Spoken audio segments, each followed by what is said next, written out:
Salut, mon nom est Hugo et je travaille avec Respectaire. Aujourd'hui, on va parler de comment filtrer les microplastiques durant le lavage de vos vêtements.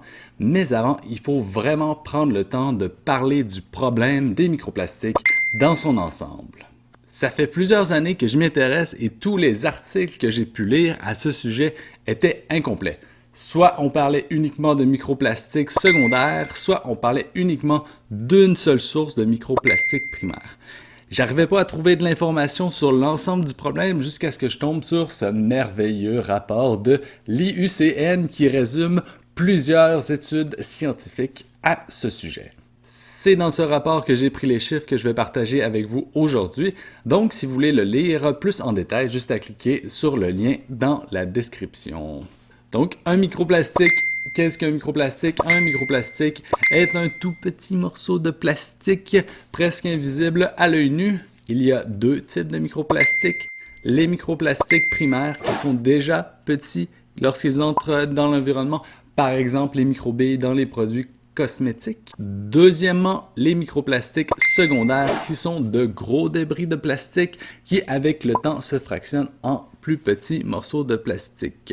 Ça peut être des bouteilles, des sacs, des pailles, des emballages uniques en tout genre qui vont ultimement se briser avec le temps de plus en plus petits morceaux de plastique. Il y a environ 8 millions de tonnes de ce genre de déchets qui finissent dans l'océan à chaque année. Pour aider le plus possible à diminuer cette source de microplastiques secondaires, il faut limiter le plus possible les plastiques à usage unique. On le sait déjà ça, les sacs réutilisables pour l'épicerie, bouteilles d'eau réutilisables, acheter en vrac, éviter les pailles en plastique, éviter le suremballage, etc. Mais ce qu'on ne sait pas, c'est qu'environ 1,5 million de tonnes de microplastiques primaires quasi invisibles finissent dans l'océan à chaque année. Ces microplastiques proviennent de différentes sources qui pourraient vous surprendre. Le déversement des poudres de plastique industriel représenterait 3% de tous les microplastiques primaires. Les microbilles dans les produits cosmétiques, certainement la source de pollution microplastique la plus parlée au cours des dernières années, qui est maintenant illégale dans 2 pays, ne représenterait que 2% de tous les microplastiques primaires. La peinture sur les bateaux et les revêtements à base de plastique et la peinture sur les routes, ainsi que les petits objets de signalisation sur les routes, représenteraient respectivement 3,7 et 7%. La poussière plastique des villes est une catégorie qui rassemble plusieurs différentes sources de microplastiques qui sont habituellement liées à la vie en ville. Par exemple, les ustensiles de cuisine en plastique, les semelles de chaussures, le revêtement des maisons, les gazons artificiels et bien d'autres sources de plastique qui sont habituellement liées à la vie en ville. On va parler ici d'environ 24% de tous les microplastiques primaires qui vont être dus à ça. Ensuite, il y a l'usure des pneus automobiles synthétiques, c'est 28% de tous les microplastiques. C'est logique, environ la moitié des pneus sont en caoutchouc synthétique. Le pneu s'use et la partie qui est plus sur le pneu est forcément à quelque part. Donc l'usure devient de tout petits microplastiques qui finissent dans les rivières et ultimement dans l'océan.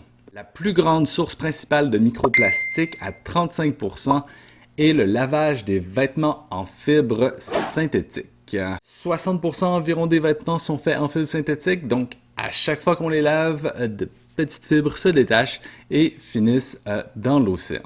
Souvent, les usines de filtration des eaux ne sont pas équipées pour filtrer ce genre de petits déchets, donc une bonne portion se retrouve dans l'océan. Qu'est-ce qu'on peut faire pour diminuer la pollution microplastique liée à nos vêtements? Tout d'abord, éviter les vêtements en fibres synthétiques. Ça paraît évident, mais c'est pas toujours facile. Il y a souvent des mélanges de fibres dans les tissus et c'est très rare de nos jours de retrouver des tissus qui sont sans spandex ou qui ont été cousus avec des fils naturels. La plupart des vêtements en fibres naturelles ont quand même été cousus avec des fils de machine à coudre qui sont en fibres synthétiques. Ensuite, éviter les tissus ouatés en fibres synthétiques. Donc, tout ce qui est jogging, hoodie, polar, pour obtenir cette texture ouatée, les fibres ont été volontairement brisées. Et ce type de tissu va laisser aller beaucoup plus de fibres que par exemple un t-shirt ou une chemise. On parle d'environ 20 fois plus. Donc, éviter tous les tissus ouatés en fibres synthétiques est une bonne chose à faire. Ensuite, essayez de laver nos vêtements le moins possible. Mais bon, il faut finir par laver nos vêtements parce que sinon, ça pue. Donc, lorsque vous devez laver vos vêtements, vous avez des vêtements en fibres synthétiques. Que faire? Utilisez le sac. Ça. Quatrième truc, utilisez le sac Goopy Friend. J'aimerais dire un beau merci à ma belle-mère Marlène qui m'a offert ce merveilleux sac pour mon anniversaire. Merci Marlène. Donc c'est très facile d'utilisation. On met tous ses vêtements dans le sac, par ici, comme ça. On met le sac au lavage et lorsque le lavage est terminé, on peut voir sur les parois du sac toutes les fibres qui ont été capturées. En plus de filtrer les fibres, le sac va prévenir le détachement des fibres parce qu'il y aura moins de friction. C'est environ 90% d'efficacité, donc le sac va filtrer jusqu'à 90% des fibres, donc ce qui est excellent. C'est dans les meilleurs taux de réussite pour les objets de ce genre. Le seul bug pour moi, c'est que le sac est fait en Chine et le pays n'est pas divulgué sur le site internet où on le vend. Donc, lorsqu'on achète le produit, on ne sait pas que c'est fait en Chine. Personnellement, ça ne me dérange pas que ce soit fait en Chine. Je connais les coûts qui sont liés à ça et on va avoir un produit qui est le meilleur marché possible pour que le plus de gens possible utilisent ce sac. Mais j'aime pas ça, ne pas savoir d'où provient ce que j'achète. Aussi, le sac lui-même est fait en polyamide, qui est une fibre synthétique. Donc, ça peut paraître un peu ironique qu'il faut filtrer du plastique avec du plastique, mais bon, je comprends que c'est nécessaire. Si vous souhaitez vous procurer un de ces sacs, je vais mettre le lien dans la description. Truc numéro 5, la Coraball est inspirée des corails dans les océans. Est-ce qu'on dit des coraux ou des corails? Je vais y aller avec corail. Elle est faite au Vermont, donc ce qui n'est pas très loin d'ici, par des scientifiques qui étudient les océans. Elle est aussi ironiquement faite de plastique à 100%, ce qui est un peu ironique, mais le plastique est recyclé, mais encore une fois, ça semble un petit peu contradictoire. Je dois avouer que je suis un peu déçu des performances de la Coraball.